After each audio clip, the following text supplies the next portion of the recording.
नमस्कार दोस्तों, आप देख रहे हैं लोक निर्णय में अरविंद कुमार।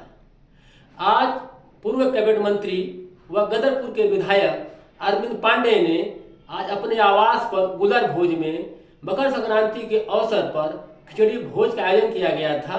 इस भोज में जिले के कार्यकर्ता और उनके समर्थक का भारी संख्या में पहुंचे।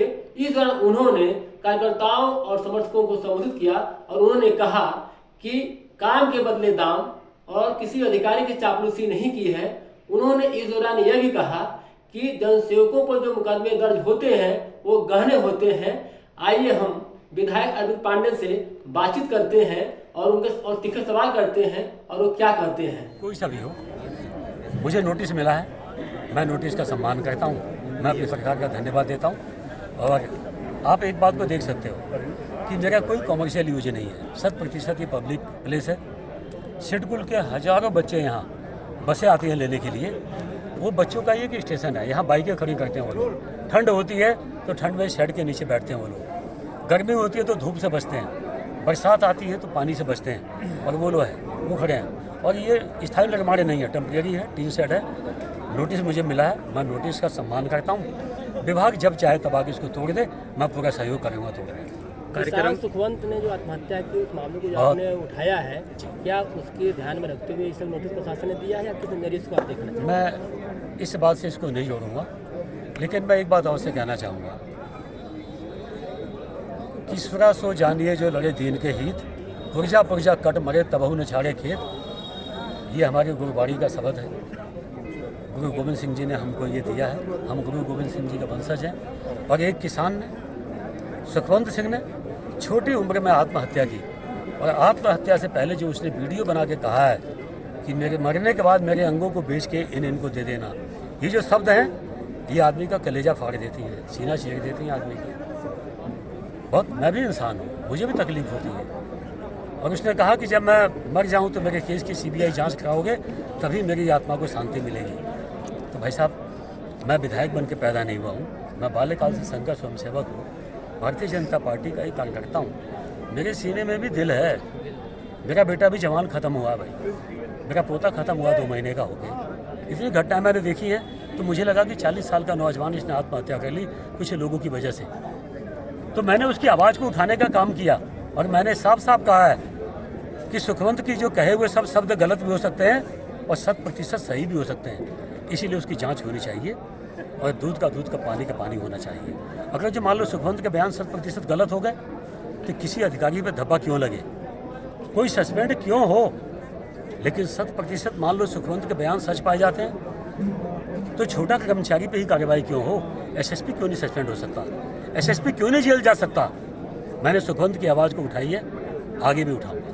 मंच पर आपने कहा था कि जो मुकदमे दर्ज होते हैं वो गहने के रूप में आप लोग देखते हैं, यानी कि जनपदीय में जो मुकदमे दर्ज होते हैं तो वो किस आधार पर उसको आप गहने के रूप में देखते हैं? कई बार जैसे आप ही लोग कहते हो कि षड्यंत्र तो नहीं है, मुकदमा तो कायम हुआ है ना। तो ये मुकदमा तो जब बनता है जब व्यक्ति अपराधी हो, अपराध उस पर सिद्ध हो जाए। जब तक अपराध सिद्ध नहीं होता है और मान लो मैं बेगुनाह साबित होता हूँ तो वो मेरे लिए तगमे हुए नहीं हुए कि भाई अरविंद पांडे पे मुकदमा लगा और वो निर्दोष बचा, तो ये मेरे लिए गहना हो गया। प्रदेश में सरकार आपकी है और संगठन भी आपका एक ही है। आपको नोटिस का चस्पा दे दिया गया कि आप अतिक्रमण कर रखे हैं। ऐसे बुद्धपुर में कल्याण नदी में कम से कम 1000 लोगों ने अतिक्रमण किए हैं नोटिस, उस पर कार्रवाई अभी तक नहीं हो पाई और आपको नोटिस दे दिया गया। तो ये क्या मैसेज देना चाहेंगे आप सरकार को और संगठन को? हमारी सरकार, देखो भाई, कोई लोग बोलते हैं कि भारतीय जनता पार्टी भेदभाव करती है, अपनों को बचाती है, दूसरों को मारती है। कम से कम मेरी पार्टी ने मुझको नोटिस दिया है, मेरी सरकार ने नोटिस दिया है, तो ये मैसेज तो खत्म हो गया ना कि मेरी पार्टी भेदभाव करती है। मेरी पार्टी सबको एक समान नियम कानून का पालन कराती है। उसी कड़ी में मुझको नोटिस मिला, मैं इसका सम्मान करता हूँ। सरकार की नोटिस आया, एक जो नोटिस आया उसको आप जो है सुशासन मानेंगे प्रदेश सरकार की, या फिर जो है दबाव की राजनीति? ये सुशासन है। सुशासन देखो, दबाव तो इसलिए नहीं कह सकता क्योंकि दबाव में तो खुद नहीं आता मैं। जो आज कार्यक्रम किए हैं क्या इससे संगठन और सरकार असहज महसूस नहीं कर सकती है? देखिए, हम लोग पार्टी के कार्यक्रम आयोजन होते रहते हैं, ये तो पार्टी को और मजबूत करने के लिए। आप देखा आपने, हमारे पार्टी के कुछ नेता आने वाले हैं, रात को 11 बजे सोशल मीडिया में पड़ता है और इसी की सूचना पर हजारों की तादाद, मैं नहीं बोल रहा हूँ, आपने देखा है ना, कोई ट्रैक्टर नहीं, कोई ट्रॉली नहीं, कोई बस नहीं है, कोई वाहन नहीं लगाए गए हैं। लोग अपने साधन संसाधन से लोग हजारों की तादाद में इकट्ठे हो गए कि हमारे नेता आने वाले हैं। ये पार्टी का जनाधार है और पार्टी के कार्यकर्ताओं का जोश है। और मैंने अपने स्वयं जब 11 बजे सूचना मुझे मिली, 11:30 बजे मैंने अपने नेताओं को फ़ोन करके मैंने निवेदन किया कि जब एक घर में 4 भाई होते हैं तो उन चारों भाइयों में मतभेद लोग पैदा कर देते हैं कि इसकी उससे नहीं बनती, उसकी नहीं बनती। तो हम तो राजनीतिक लोग हैं। मैंने अपने नेताओं से निवेदन किया कि भाई साहब ऐसे टाइम में आपका आना ठीक नहीं है, कृपया अभी ना आए। उन्होंने मेरी बात को स्वीकार कर लिया, मैं उनका धन्यवाद देता हूँ। राजनीतिक जानकारों का कहना यह है कि जो आज कार्यक्रम हुआ है एक तरह से कहने के आपने शक्ति प्रदर्शन तो नहीं है। भाई शक्ति प्रदर्शन जब होती है, हमें गांव-गांव बसें लगाते, ट्रैक्टर ट्रॉली लगाते, और शक्ति प्रदर्शन मैंने किसको दिखाना है? देखो, कांग्रेस पार्टी देश से खत्म हो चुकी है। विश्व की सबसे बड़ी राजनीतिक पार्टी बीजेपी है और हिंदुस्तान का प्रधानमंत्री मोदी नहीं है। मोदी हिंदुस्तान का प्रधानमंत्री कहने के लिए है। मोदी जी विश्व के नेता हैं, विश्व के जननायक हैं। वसुधैव कुटुंबकम, इस भाव के साथ मोदी जी विश्व का नेतृत्व कर रहे हैं। इसीलिए हमारी पार्टी के कार्यकर्ता ज़्यादा हैं तो संख्या भी इन्हीं की होनी है ज़्यादा, दूसरी कोई कहाँ से हो जाएगी? इस 2-3 दिन में जो भूमाफिया का तगमा मिला है, तो जितनी अखबारों में न्यूज़ छपी होगी, सोशल मीडिया पर चले होंगे, आप इनके बिल को जोड़ोगे ना, बिल कि अखबारों में कितना बिल हो जाएगा, सोशल मीडिया में कितना बिल हो जाएगा, तो मुझे लगता है इसकी कीमत ज़्यादा हो जाएगी। उस ज़मीन की तो कोई वैल्यू नहीं बची।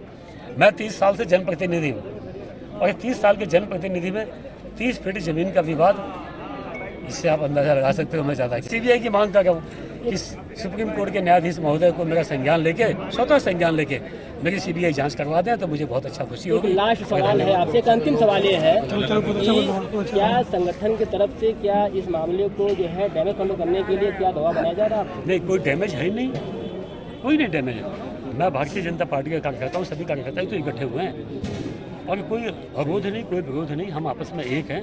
सरकार हमारी अच्छा काम कर रही है, सब चुनाव हम जीत रहे हैं। आपको बनाने के लिए दबाव आ रहा है?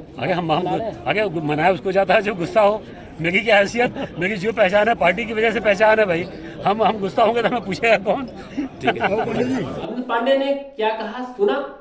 आइए हम अपने काशीपुर के ब्यूरो चीफ हमारे संवाददाता मनोज कुमार राय ने स्थानीय कार्यकर्ता यानी गुलर भोज में जब बातचीत की तो उन्होंने क्या कहा, आइए सुनते हैं क्या उन्होंने बातचीत की।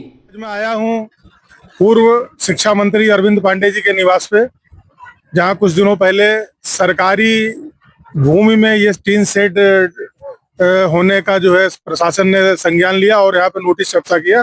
तो मैंने एक यहाँ के स्थानीय नवयुवक से बात करनी चाहिए, आखिर ये मैटर क्या है। भाई साहब, क्या नाम है आपका? जब्बन अली, मैं भी गदरपुर रहता हूँ सर। क्योंकि मेयर को मालूम है जब से ये पांडे जी ने खोला, वो अमीर गरीब वो बेचारा सब यहाँ सुविधा है। देखो कितनी बाइकें खड़ी हैं यहाँ पर और रहने की व्यवस्था भी है, सब कुछ है यहाँ पर। और यहाँ बहुत सालों से रह रहे हैं बेचारे। यहाँ पर गरीब लोग आते हैं बरसात में, कीचड़ में, यहाँ रुकते हैं। ये खुला दरबार है उनके लिए, गरीबों के लिए। और मजदूर आदमी यहाँ 1 बजे 2 बजे 3 बजे भी आता है ड्यूटी से, अपनी बाइकें यहीं खड़ी करके चले जाते। देख लो आप सब, बस वो देखो बाइकें देखो कितनी खड़ी है, जैकेटें भी पड़ी है, कोई चीज यहाँ से चूर नहीं सकती।